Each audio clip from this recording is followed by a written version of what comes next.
Hi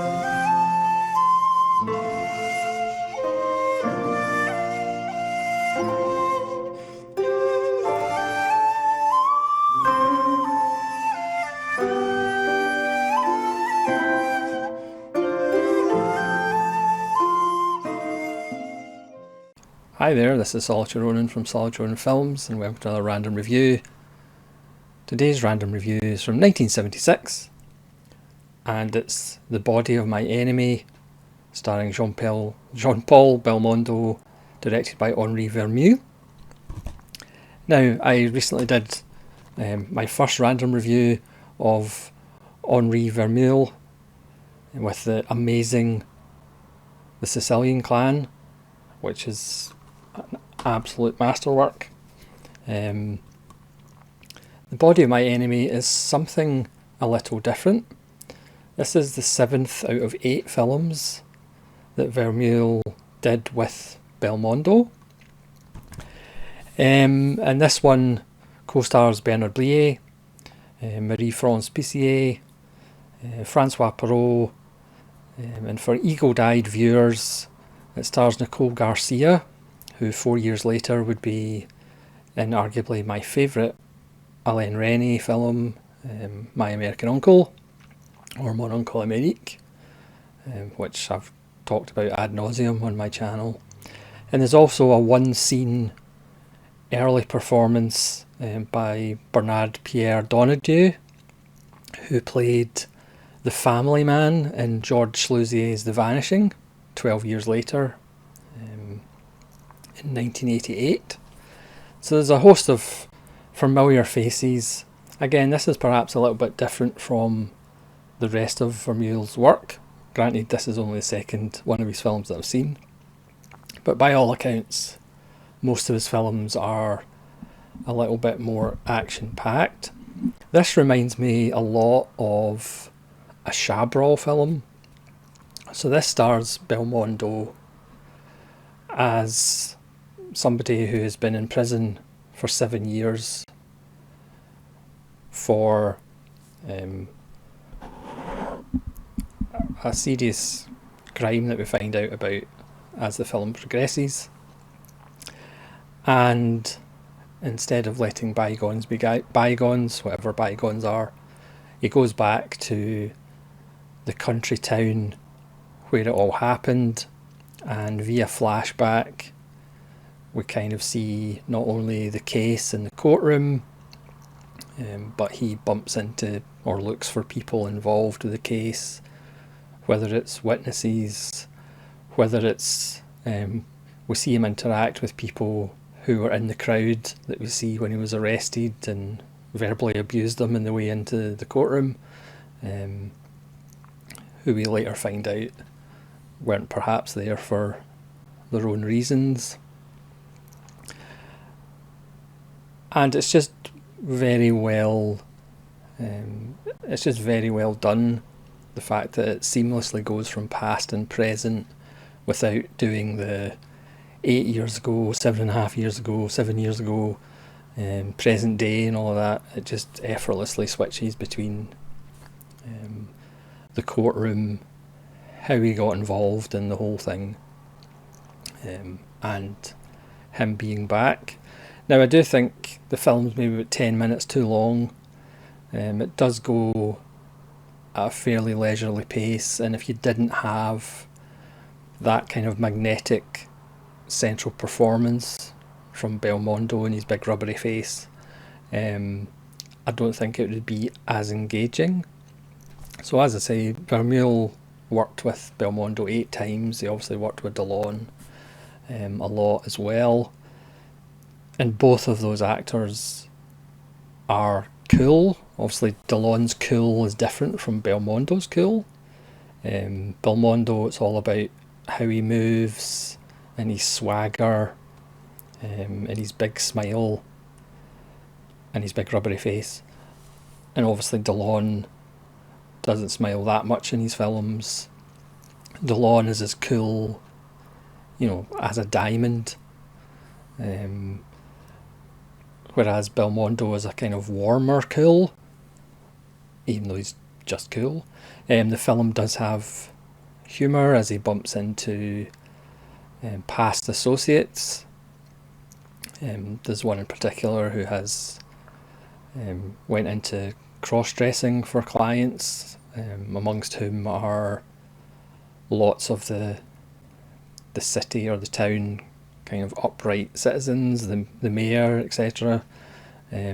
But the town has changed so much that everybody knows everybody's business and everybody's kinks and all of that. So it is actually quite a political film. Belmondo comes from not a particularly rich background, and he kind of insinuates his way into Bernard Billet's family, who is the kind of big industrialist in the place of textiles. Just back to the Italian films, The Organizer and Lulu the Tool. It's all about textile companies. The film is about the owners being bosses, and Belmondo's father is running for mayor, but because his son is dating the daughter of his boss, that kind of derails his father's campaign. There's a wonderful scene where the father's making a speech, and then the opponents of his father start throwing photographs of Belmondo and the daughter into the crowd, obviously suggesting that Belmondo's father is in bed alongside Belmondo with the bosses and the industrialists and taking their money. So it is actually a lot more of a political film than the Sicilian Clan, which is much more of a genre film, and it's an absolutely fantastic genre film. This one's a bit more political, and again it does remind me of Chabrol a lot as far as exposing the truths and the underbelly of kind of countryside France, where there's just as much corruption as there is in cities, but it's just perhaps hidden a bit better, and just exposing that. Belmondo in his past life before the crime, he had a club with Francois Poirot called Number One, and as Poirot says, you can't call your club Number One and not be number one. And again, it's where all the town upright citizens go and procure women and other things, including things that Belmondo doesn't know about, and that perhaps starts why he ended up in prison. Again, it's slow paced. It does have a wonderful ending. It is a light film despite all the corruption and the underbelly and all the class stuff that's in it. But again, if you're expecting an action-packed film like The Sicilian Clan, it might be a bit of an adjustment, but by all means, or by all accounts, this is kind of unusual for Vermeil, especially with Belmondo. They're more kind of action-packed. So it's a little bit different from, somebody comes out of prison looking for revenge. He perhaps gets his revenge, but not in the usual shooty bang bang ways.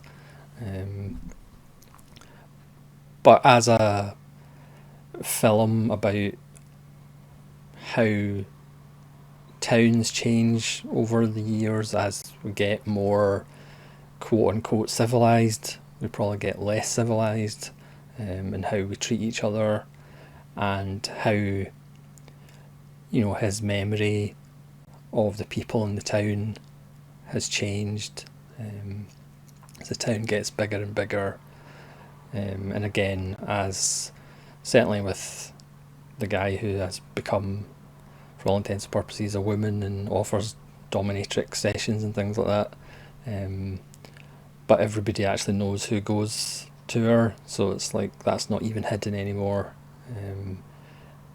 and the buildings themselves look more Americanized. They look more big grey faceless blocks than the kind of older architecture in the town that was there originally. It's just again, it's for me it's probably about 10 minutes too long, but it's still a really good film. Again, with a great central performance by Belmondo, as he revisits his past and ghosts from the past to try and get some form of revenge or closure on what happened to him. Looks wonderful in Blu-ray. Again, it's a Kino Lorber Region A. It's got a commentary by Howard Berger, Steve Mitchell and Nathaniel Thompson, who do a lot. I mean, they say in the commentary that this is their 87th commentary track on a Belmondo film. It's perhaps not quite that many, but it probably feels like quite a lot. So unfortunately, because these two, Henri Verneuil, I'm never going to pronounce his name correctly, films are so good, unfortunately I'm probably going to have to go down a rabbit hole. I know Kino has a couple of other of his films, and unfortunately / fortunately Amazon France has a bunch of his films on Blu-ray with English subtitles, so that might be costly. So that's The Body of My Enemy. I will say not as amazing as the Sicilian Clan, but who knows, you might prefer The Body of My Enemy to the Sicilian Clan. But again, we'll maybe go on this more of a Verneuil journey, who knows.